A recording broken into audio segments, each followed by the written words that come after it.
क्या आप जानते हैं परमेश्वर कितना दयालु है? दयालु से मेरा मतलब है बहुत ही दयालु।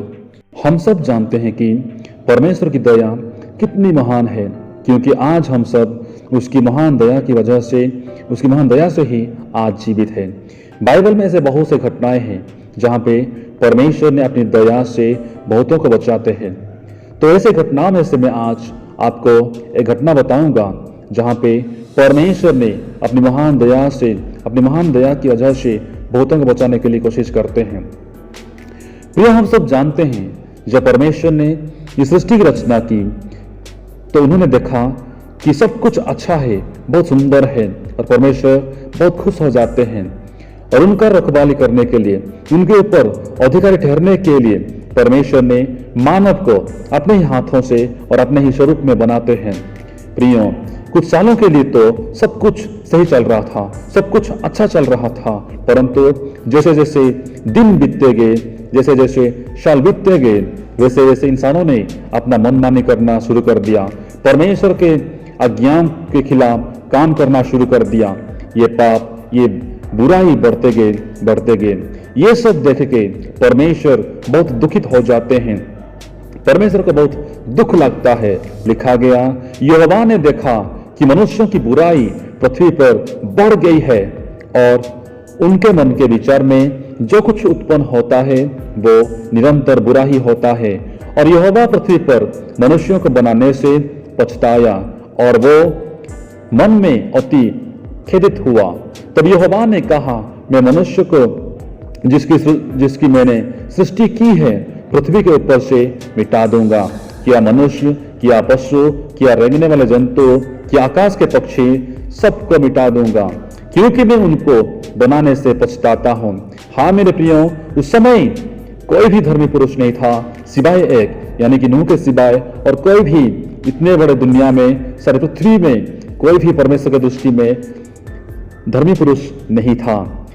इसलिए परमेश्वर ने नूह के पास आते हैं और कहते हैं कि सब प्राणियों के अंत करने का प्रश्न मेरे सामने आ गया है, क्योंकि उनके कारण पृथ्वी उपद्रव से भर गई है, इसलिए मैं उनको पृथ्वी समेत नष्ट कर डालूंगा। जी हाँ मेरे प्रिय, हम देखते हैं कि परमेश्वर ने ना चाहते हुए कि इस सृष्टि की नाश करने के लिए, ना चाहते हुए भी नाश करने में मजबूर हो जाते हैं, क्योंकि ये इंसान, ये सृष्टि परमेश्वर के विरुद्ध में ही काम करना शुरू कर दिया था, अपने सृष्टिकर्ता के विरुद्ध में ही काम करना शुरू कर दिया था। इसलिए हम आगे देखते हैं कि परमेश्वर सारे पृथ्वी को जल प्रलय से नष्ट करते हैं। उसके पहले नूह ने जब जहाज बनाना शुरू कर दिया तो उन्होंने भी बहुत से लोगों को समझाने के लिए कोशिश करते हैं कि वैसे वैसे होने वाला है कि परमेश्वर ने मुझे ऐसे कहा। परंतु मेरे प्रियो, दुख की बात है कि उसकी बातों का कोई भी प्रतीति नहीं करते हैं, कोई भी विश्वास नहीं करते हैं, ऊपर से उसको ठट्टे में उड़ाते हैं, मजाक बना लेते हैं, जिसके चलते सारा पृथ्वी उस समय तहस नहस हो जाता है, सारा पृथ्वी विनाश के कगार में डूब जाती है। हाँ मेरे प्रियो, सिर्फ और सिर्फ नूह के परिवार बच जाते हैं, क्योंकि नूह एक धर्मी पुरुष था। ऐसे हम आगे चल के देखते हैं कि मेरे प्रियो, अध्याय 18, उत्पत्ति की अध्याय 18 में देखते हैं, वहां पे परमेश्वर ने सदम और अमोरा जैसे नगरों को नाश करने की बात करते हैं। तो मैं प्रिय कहना चाहूंगा, परमेश्वर ने कभी भी नहीं चाहा कि सृष्टि की नाश करे, हम इंसानों को नाश करे, तबाह करे, परंतु हम इंसान ही है जो अपने ऊपर बर्बादी बुला के लाते हैं।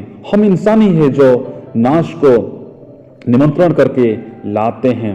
जब सारे पृथ्वी पानी में डूब चुकी थी और तबाह हो चुकी थी, नाश हो चुकी थी, तो हम जानते हैं कि ये सृष्टि फिर से शुरुआत नूह के परिवार से होती है। नया शुरुआत होती है नूह के परिवार से, ये जिंदगी की शुरुआत होती है। तो परमेश्वर ने सोचा कि चलो अब तो सब कुछ सही चलेगा, सब कुछ ठीक चलेगा, सब कुछ अच्छा होगा, और प्रभु परमेश्वर ने ये उम्मीद करते हैं कि सब कुछ सही होगा। परंतु दुख की बात है मेरे प्रियो, जब हम अध्याय 18 को पढ़ते हैं, उत्पत्ति की अध्याय 18 में परमेश्वर ने वहां पर फिर से नाश करने की बात करते हैं, विनाश करने की बात करते हैं। क्यों?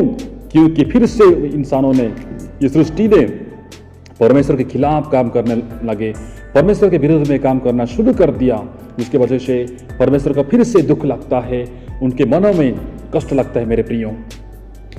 इसलिए परमेश्वर ने अब्राहम को कहते हैं कि मैं जो करने को ठान लिया हूं उसको मैं अब्राहम से क्यों छिपाऊं। और कहते हैं कि फिर यहोवा ने कहा, सदोम और अमोरा की चिल्लाहट बढ़ गई है और उनका पाप बहुत भारी हो गया है, इसलिए मैं उतार कर देखूंगा कि उसकी जैसी चिल्लाहट मेरे कान तक पहुंची है, उन्होंने ठीक वैसा ही काम किया है कि नहीं, और ना किया हो तो मैं उसे जान लूंगा। यानी कि प्रभु परमेश्वर ने, यहोवा ने अब्राहम को ये बात बताते हैं कि वो ये सदोम और अमोरा नगरों को नाश करने पर है। ये बात सुनने के बाद बहुत इंटरेस्टिंग पार्ट यहाँ पर देखने के लिए मिलता है कि अब्राहम और परमेश्वर के बीच में वार्तालाप। जी हाँ, अब्राहम परमेश्वर को सवाल पूछना शुरू कर देते हैं। लिखा गया, क्या तू सचमुच दुष्ट के संग धर्मी का भी नाश करेगा? कदाचित उस नगर में 50 धर्मी हो तो क्या तू सचमुच उस स्थान को नष्ट करेगा और उन 50 धर्मियों के कारण जो उसमें हो ना छोड़ेगा? यहोवा ने कहा, यदि मुझे सदोम में 50 धर्मी मिले तो उनके कारण उस सारे नगर को मैं छोड़ूंगा, उस सारे स्थान को मैं नाश ना करूंगा। तो मेरे प्रिय, हम देखते हैं प्रभु परमेश्वर का दया कि उस नगर में अगर 50 जन भी धर्मी पुरुष अगर मुझे मिले तो मैं उस नगर को नाश ना करूंगा, उस नगर को मैं छोड़ूंगा। इसके बाद अब्राहम फिर पूछते हैं, हे प्रभु, अगर उस नगर में 45 लाख धर्मी होंगे तो तू क्या करेगा? परमेश्वर फिर कहते हैं, अगर मुझे 45 लाख भी धर्मी पुरुष मिले तो भी मैं उस नगर को नाश ना करूंगा। उसके बाद अब्राहम फिर पूछते हैं, हे प्रभु, अगर 40 लाख धर्मी होंगे तो तू क्या करेगा? परमेश्वर कहते हैं, अगर मुझे 40 लाख भी धर्मी पुरुष मिले तो भी उनके कारण मैं इस नगर को नाश ना करूंगा। उसके बाद अब्राहम फिर पूछते हैं, हे प्रभु, अगर उस नगर में 30 धर्मी पुरुष मिले तो तू क्या करेगा? परमेश्वर कहते हैं, अगर मुझे उस नगर में 30 धर्मी पुरुष मिलते हैं तो भी उनके कारण मैं उस नगर को नाश नहीं करूंगा। उसके बाद अब्राहम फिर पूछते हैं, हे प्रभु, उस नगर में अगर 20 लोग धर्मी मिले तो तू क्या करेगा? परमेश्वर फिर कहते हैं, उनके कारण भी मैं उसको नाश ना करूंगा। फिर अब्राहम पूछते हैं, हे प्रभु, क्रोध ना कर, मैं एक ही बार और कहूंगा, कदाचित उसमें 10 मिले तो? उसने कहा, तो मैं 10 के कारण भी उसका नाश ना करूंगा। हे मेरे प्रिय, हम देखते हैं कि परमेश्वर की दया कितना है, कितना वो हमें प्रेम करते हैं। वो कभी नहीं चाहते कि हम इंसान नाश हो जाए। वो कभी नहीं चाहते कि उसकी जितनी खूबसूरत सृष्टि है, इतनी अच्छा सुंदर सृष्टि है, कुछ ही पलों में तहस नहस हो जाए, कुछ ही पलों में नाश हो जाए, बर्बाद हो जाए, बिगाड़ जाए। परंतु हम इंसान ही है जो अपने ऊपर बर्बादी को बुलाते हैं, हम विनाश को अपने ऊपर बुला के ले आते हैं। मेरे प्रियो, परमेश्वर कभी भी नहीं चाहता कि हम नाश हो जाए, इंसान नाश हो जाए। हाँ मेरे प्रिय, प्रभु दया करते हैं हमें।